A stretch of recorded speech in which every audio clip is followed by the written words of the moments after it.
It's about 30 minutes to midnight when my phone vibrates and starts to blare its ringtone. I jump off the couch and nearly had a heart attack.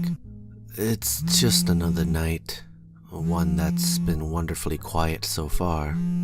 After a chaotic Friday evening that lasted until 5 in the morning, it's nice to spend this Saturday alone at home, watching whatever crappy movies are on TV. I recover and answer it. It's Mike, though I can barely hear him over the pounding music in the background. "We're leaving the club now," he screams.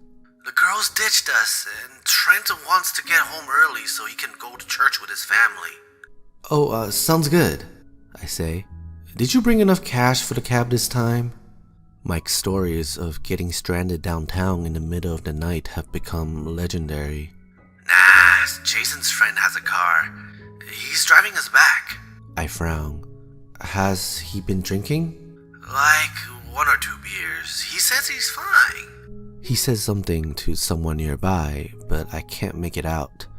"I'll be home soon. Don't worry about staying up for me." Thanks, but I'm not tired.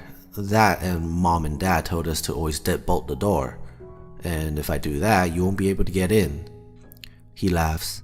"I'm not sleeping in the front yard again. Okay, I'll be home soon." He hangs up and I go back to my movie. There's something about mindless violence and explosions that just seems so relaxing. Or maybe it's the fact that school is finally done for the winter holidays, and my parents wisely decided to go on a cruise with friends for the week before Christmas. Mike and I have the house to ourselves. For him, it means no stern looks when he staggers home reeking of alcohol. For me, it's no constant reminders to start looking for a job in time for graduation.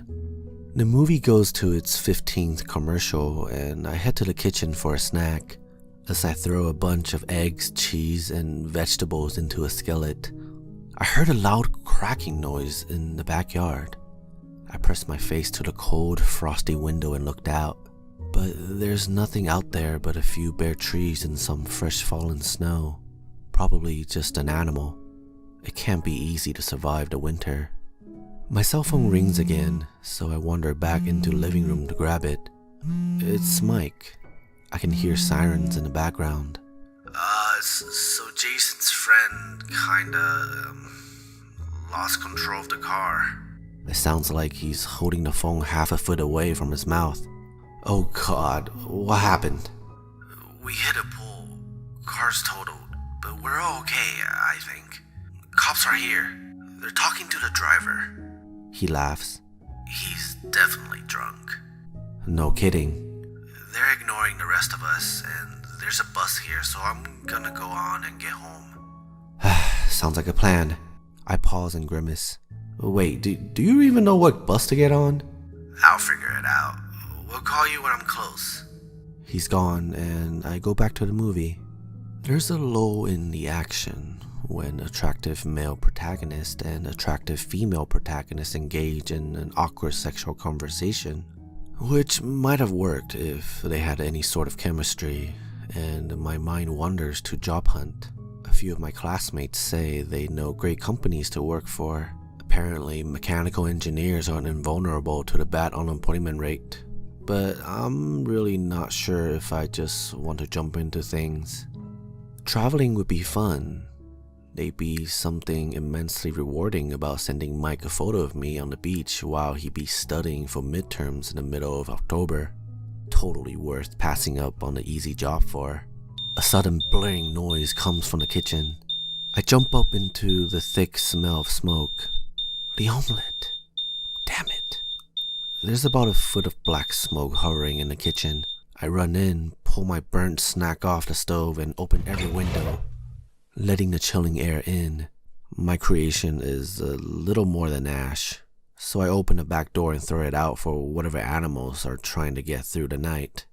So much for that. There's some leftover pasta in the fridge. I'm happy to eat it cold. At this point, I'm better off not heating anything up. I settle down and continue the movie, but my mind's going back to traveling. I've always wanted to go across the pond, check out Europe. Maybe backpack through Germany, see the sights in France, practice my fake accent in Britain.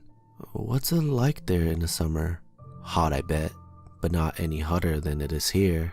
Hopefully less humid. Again, my ringtone snaps me back to the real world. Now you pick up. Mike's shouting, but I can barely hear him. Wherever he is, the reception is terrible. I've been calling for hours. I look at the clock and roll my eyes. You last called 45 minutes ago. Where are you? I have no idea. The bus is going in the middle of nowhere.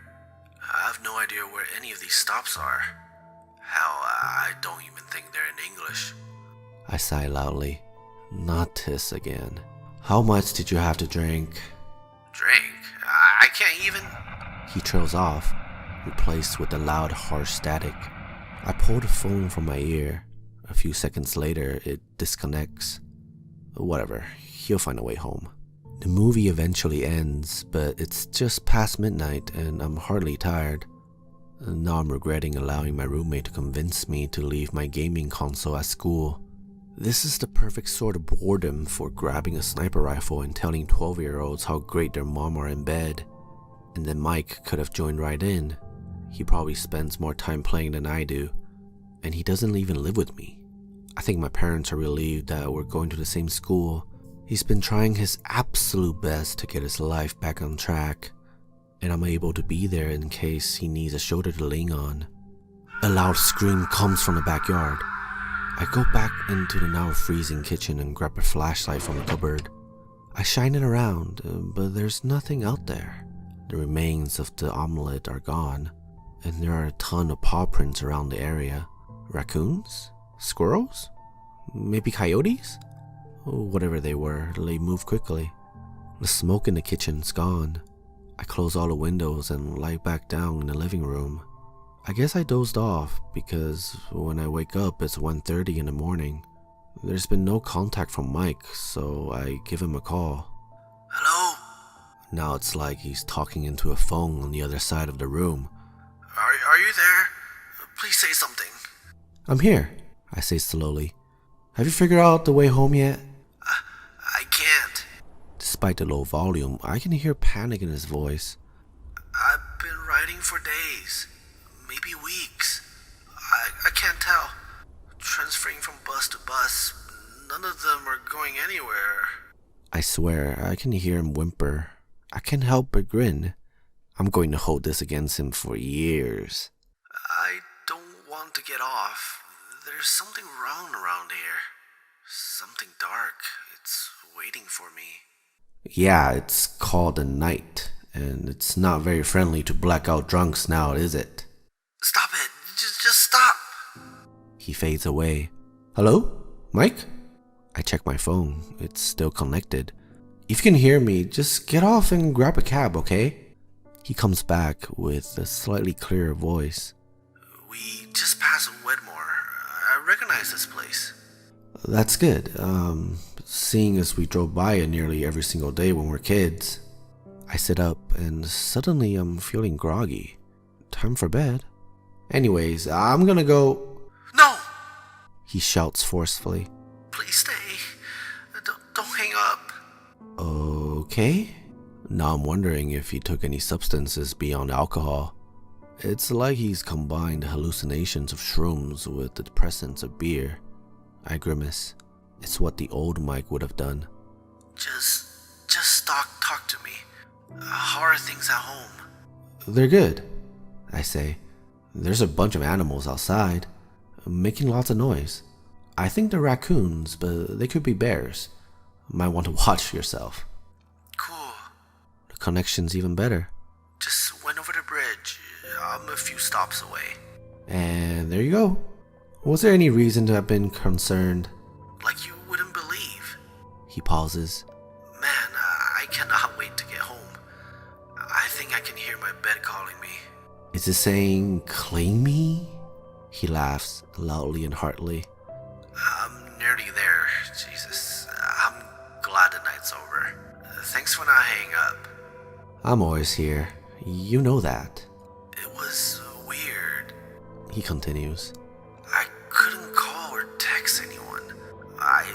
get on Facebook, but it looked really strange. And as soon as you called, I realized where I was. It's like it came out of nowhere. His voice rises. And there's our street. I'll call you when I'm near the house. Holy crap, it's dark. He hangs up. I go to the front window and looked out. All the streetlights are on, casting their pale orange tint on the road. I gazed as far down as I can. No sign of him. I'm about to go and clean up the kitchen, but my phone rings again. Where the hell is our house? I throw my free hand up incredulously. The same place it's always been, you idiot?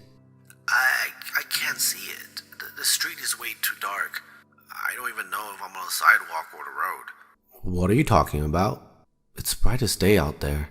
I go over to the front door and flick the outside lights a few times, showing off our snow-covered driveway, the one Mike was supposed to shovel before heading out. There, can you see? I saw it, he screams. The light! Turn it back on. I do so, even though it adds nothing to the overall brightness of our neighborhood. I see it. Okay, yeah, I'm close now. I look out the window, but still can't see him. There's just a pair of headlights coming down the street.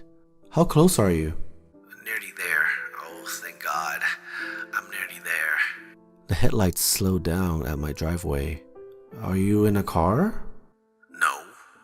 Do you know how easy a car would have made all this? I scoff. I think there's a lot of things that could have made this easier.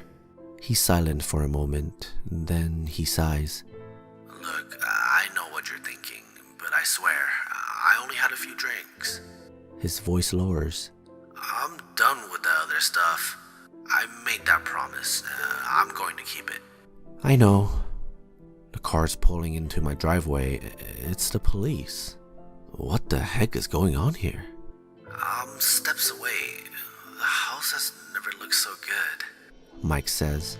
The car stops and two officers get out, both struggling on the slippery driveway. They take their caps off and hold them against their chests. No. What is it? Mike asks. I'm at the driveway. Can you see me? The world stops around me.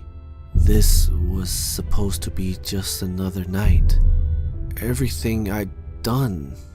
The movie, the omelet, those animals outside, what I'm going to do when I graduate, have been so inconsequential. That was the point.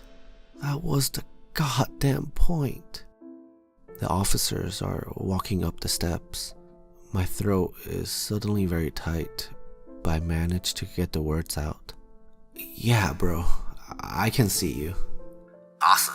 I'll be there in a minute. Thanks for guiding me home. It's what I'm here for. I take a deep breath. See you soon. Can't wait. He hangs up.